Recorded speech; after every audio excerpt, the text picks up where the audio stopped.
Jim Bowers, Demunseed, back at you here on the YouTube network. I've got some important news to share with you. Phantom 4, my favorite drone. When I compare the Phantom 4 and all of its features and capability up next to the Yuneec Typhoon H, the Phantom 4 just comes out on top. Number one, obstacle avoidance.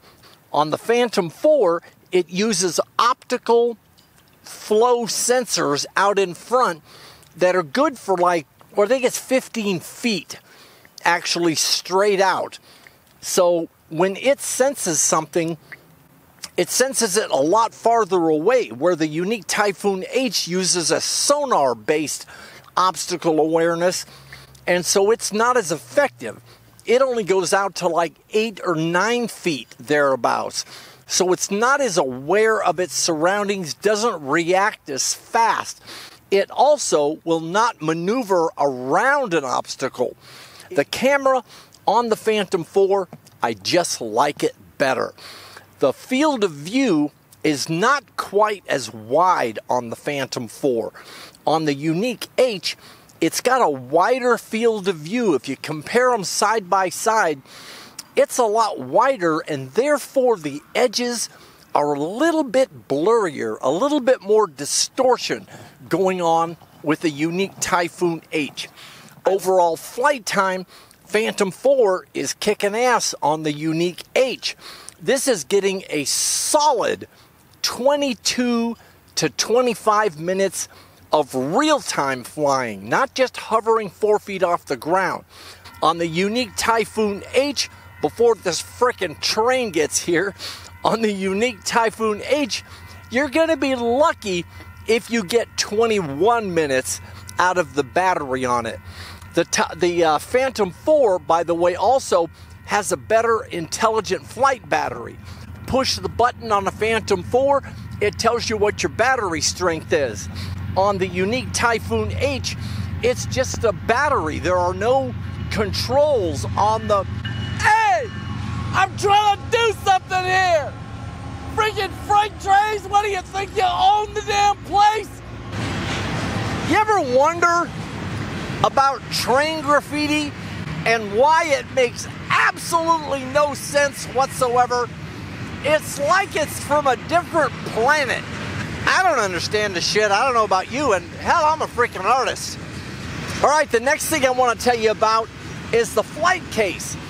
You know, they both come in what I call a freaking beer cooler, but the Phantom 4 beer cooler is a better beer cooler than the Typhoon H. The Phantom 4 flight case, it locks, and it's got a hinge on it. On the Yuneec Typhoon H, however, the flight case that it came in, all it's got is a freaking flat lid. There's nothing to hold it on there. Yuneec has discontinued the freaking backpack. For those of you who've got pre-orders in for the Yuneec Typhoon H backpack, well, you might want to check with your dealer because you might not be getting it. The Yuneec backpack is being discontinued, and Yuneec has decided to switch over to some kind of a freaking, hey, grease the damn brakes! The next thing that I do not like about the ST16 radio controller, one, it's a big-ass bastard. I mean, that freaking thing around your neck, it's freaking huge. The Android video is included in the radio. They both get 720 HD video down to the tablet, but on the Typhoon, you can't tap the screen to adjust your camera exposure, and that is huge for me.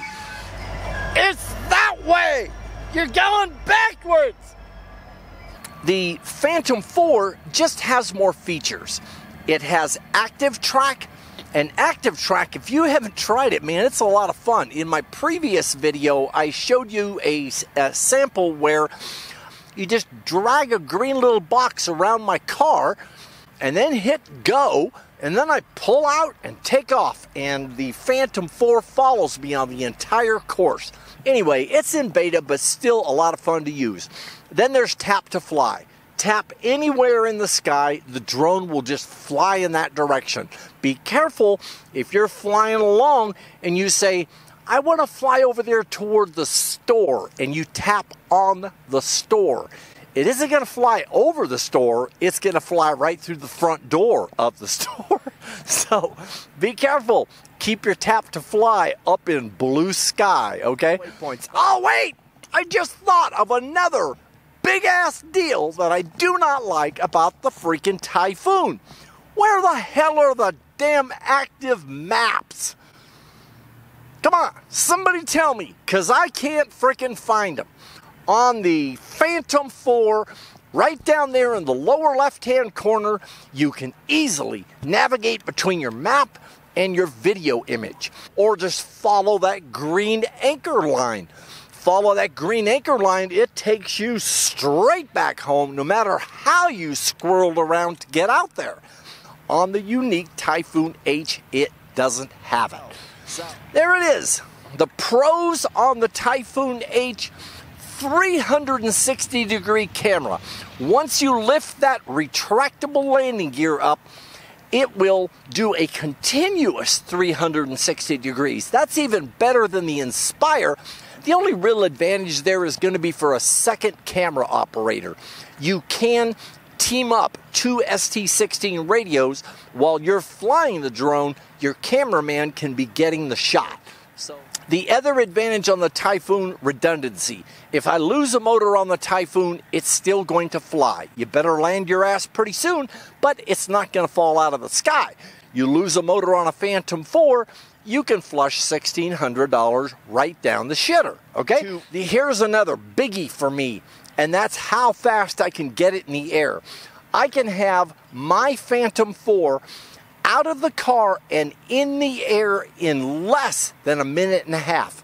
Turn on the radio, turn on the drone, set the drone down, hit compass calibration, turn it around horizontal 1.5 times, turn it vertical, spin 1.5 times, set it back down, hit my auto launch, go up to 3.5 feet, wait there for 20 seconds for the rest of my satellites, then go and shoot that 4-minute rainbow before it disappears.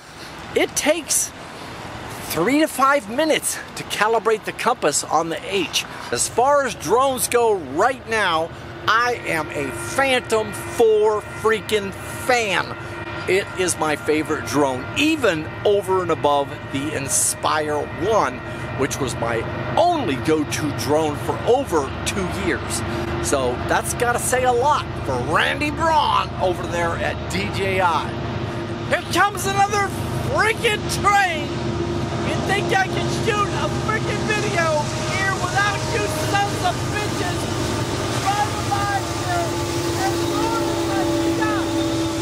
Can't I just shoot a fucking video in peace? Jesus Christ!